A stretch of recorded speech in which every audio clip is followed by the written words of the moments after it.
अस्सलाम वालेकुम, मैं हाँ रावल राठ ते तुसी वेख रहे हो वेले दी गल।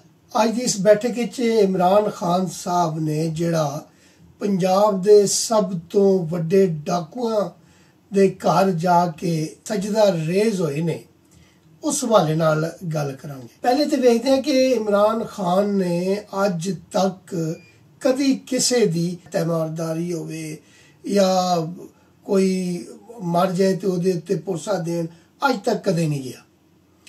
इत्थों तक कि वह मासूम बच्चे साहिवाल वाले जिन्हां दे माँ प्यो नूं सरेआम वर्दी पोशां कतल कर दिता सी, उन्हां बच्चियां नाल भी ताज़ियत जिहड़ी है वो प्राइम मिनिस्टर हाउस च कीती गई। उस तो बाद सरकारी अफसर जिहड़ा SP दावड़ सी उसनूं किस तरीके नाल अफगानिस्तान दे विचों बकौल साडी हुकूमत दे अफगानिस्तान विचों तालिबान आए और बड़े आराम नाल सरहद क्रॉस करके KP चों इस्लामाबाद दे रेड लाइट एरिया च आए। उत्थों उन्होंने एक सरकारी अफसर SP उसनूं अगवा किया और उत्थों बड़े आराम नाल लै गए, पूरा KP क्रॉस किया और फिर जनाब बखैर आफियत अफगानिस्तान पहुँच के उन्होंने कतल कर दिता। उस दे बेटे नूं भी उन्होंने प्राइम मिनिस्टर हाउस च बुला के उहदे नाल ताज़ियत की। अपने दोस्त जिहड़ा कि उन्हां दी तर्जमानी करते हुए TV टॉक शो दे विच लोकां नूं चपेड़ा मार देंदे सन, पानी दे गिलास उछाल देंदे सन, उहदी फौतगी ते जिहड़ा अपने आप नूं कहंदा सी मैं तो इमरान खान का चीफ ऑफ स्टाफ हूँ, उसकी फौतगी ते तो बाद उसके जनाजे च भी नहीं गए। इस तरह की तबीयत रखने वाले इमरान खान साहब पिछले 2.5 सालों दे विच चौधरी शुजात दी किसी भी बीमारी के उत्ते उन्होंने ना अस्पताल पुछण गए ने, टेलीफोन तक नहीं किया। ईवन वो यूरोप गए सन इलाज कराने वास्ते ते उस वक्त भी उन्होंने ना उन्होंने कोई राबता किया ना उन्होंने मिजाज पुरसी की।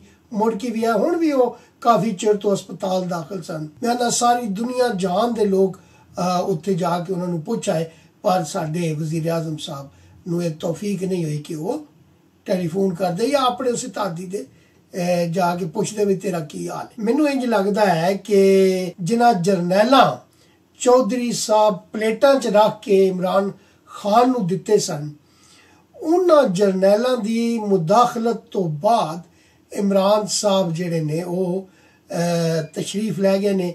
एक तो यह भी गल हो सकती है, एक होर गल भी हो सकती है कि जिहड़ा नवाज शरीफ साहब दी वालदा साहबा फौत होए ने ते उहदे उत्ते चौधरियां ने उन्होंने टेलीफोन करके अफसोस का इजहार किया।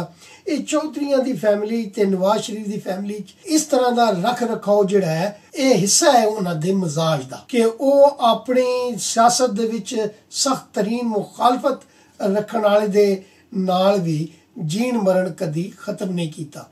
अगर तुहानूं याद होवे तो इमरान खान साहब जदों डिगे सन इलैक्शन कंपेन ते नवाज शरीफ ने अपनी इलैक्शन कंपेन बंद कर दी सी और वो अस्पताल भी गए सन।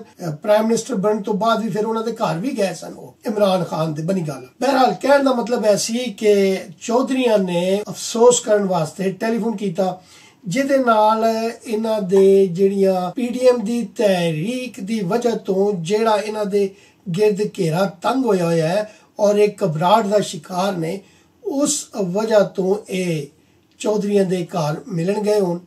बहरहाल दोनों चो कोई एक कारण, दोवें कारण भी हो सकते हैं और दोनों च कोई कारण भी हो सकता है। लेकिन उस तो पहले उन्होंने अपना जिहड़ा बुलारा है गिल साहब उन्होंने भेजा और उन्हें जाके चौधरियां दे मिन्नत तरला किया, पैरां पूरां नूं हत्थ ला के कि तुसी मिजाज पुरसी तो बाद प्राइम मिनिस्टर साहब तुहानूं वखरे मिलना चाहते हैं तो उहदे वास्ते टाइम दिओ। जिस तो बाद इमरान साहब उत्ते गए और उन्हें अपनी उस पूरी टीम दे नाल चौधरी साहब की खैर खरीद पूछी।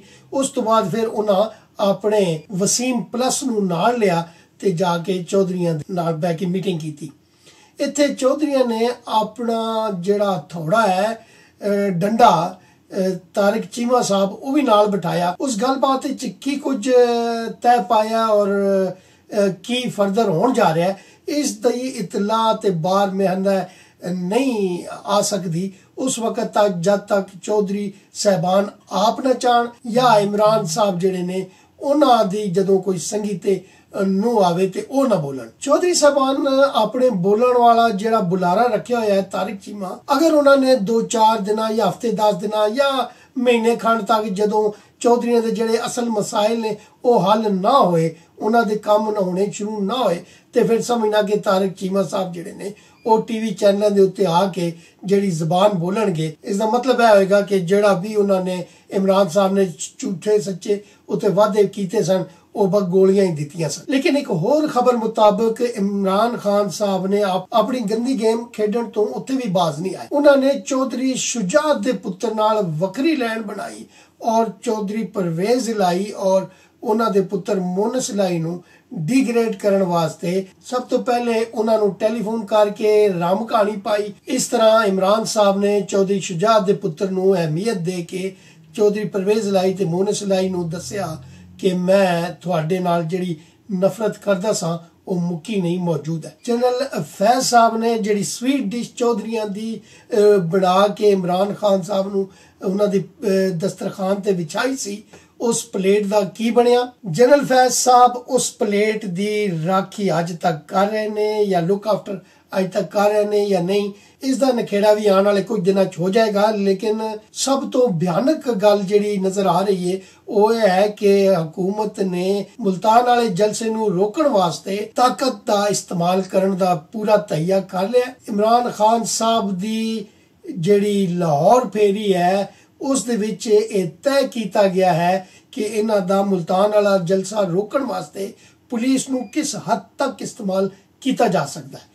ਤੇ ਜੇ ਅਗਰ ਉੱਥੇ ਲਾਠੀ ਚਾਰਜ ਜਾਂ ਗੋਲੀ ਚੱਲੀ ਉਸ ਤੋਂ ਬਾਅਦ ਪੀਡੀਐਮ ਤੇ ਹਕੂਮਤ ਦੇ ਦਰਮਿਆਨ ਲੜਾਈ ਹੈ ਉਹ ਸੜਕਾਂ ਦੇ ਉੱਤੇ ਖੂਨ ਖੁਆਰ ਲੜਾਈ ਦੇ ਵਿੱਚ ਬਦਲ ਸਕਦੀ ਹੈ। ਕਰੋਨਾ ਬਾਰੇ ਖੁਦ ਹਕੂਮਤ ਸੰਜੀਦਾ ਨਹੀਂ ਹੈ ਕਿਉਂਕਿ ਜਿਸ ਵੇਲੇ ਗੁਜਰਾਂਵਾਲੇ ਦਾ ਜਲਸਾ ਹੋਇਆ ਸੀ ਤੇ ਉਸ ਵਕਤ ਮੁਕਾਮੀ ਕਿਆਦਤ ਸੀ, ਉਹਦੇ ਖਿਲਾਫ FIR ਕੱਟੀ ਸੀ। ਉਸ FIR ਕੱਟਣ ਤੋਂ ਬਾਅਦ ਵਜ਼ੀਰ ਆਜ਼ਮ ਸਾਹਿਬ ਨੇ ਖੁਦ 2 ਜਲਸੇ ਕੀਤੇ, ਆਪਣੇ ਸ਼ੇਰਾਂ ਨਾਲ ਵੀ ਖਿਤਾਬ ਕੀਤਾ ਤੇ ਹੋਰ ਵੀ ਉਹਨਾਂ ਨੇ ਇਸ ਤਰ੍ਹਾਂ ਦੇ ਕੱਟ ਕੀਤੇ। ਉਸ ਤੋਂ ਬਾਅਦ ਜਿਹੜੀ ਗੁਜਰਾਂਵਾਲੇ 'ਚ FIR ਕੱਟੀ ਗਈ ਸੀ ਉਸ ਦੀ ਵਕਤ ਤੇ ਹਸੀਅਤ ਖਤਮ ਹੋ ਜਾਂਦੀ ਹੈ। ਇਮਰਾਨ ਖਾਨ ਸਾਹਿਬ ਨੇ ਜਲਸੇ ਕਿਉਂ ਬੰਦ ਕੀਤੇ ਨੇ ਉਸ ਦਾ ਕਾਰਨ ਇਹ ਹੈ ਕਿ ਜਿਹੜਾ ਉਹਨਾਂ ਨੇ ਉੱਥੇ 2 ਜਲਸੇ ਕੀਤੇ ਉਹਨਾਂ ਦੇ ਵਿੱਚ ਆਵਾਮ ਦੀ ਉਸ ਤਰੀਕੇ ਨਾਲ ਜਿਹੜੀ ਸ਼ਿਰਕਤ ਹੈ ਉਹ ਨਹੀਂ ਹੋਈ, ਜਦਕਿ ਨੂਨ ਲੀਗ ਦੀ ਮਰੀਮ ਨਵਾਜ਼ ਵੱਲੋਂ ਇਹ ਕਿਹਾ ਗਿਆ ਕਿ ਜਿੱਥੇ ਵੀ ਵਜ਼ੀਰ ਆਜ਼ਮ ਜਲਸੇ ਕਰਨਗੇ ਮੈਂ ਉੱਥੇ ਜਲਸਾ ਕਰਾਂਗੀ ਔਰ ਉਹਨਾਂ ਨੇ ਫਿਰ ਸਵਾਦ ਦੇ ਵਿੱਚ ਜਲਸਾ ਕੀਤਾ ਵੀ,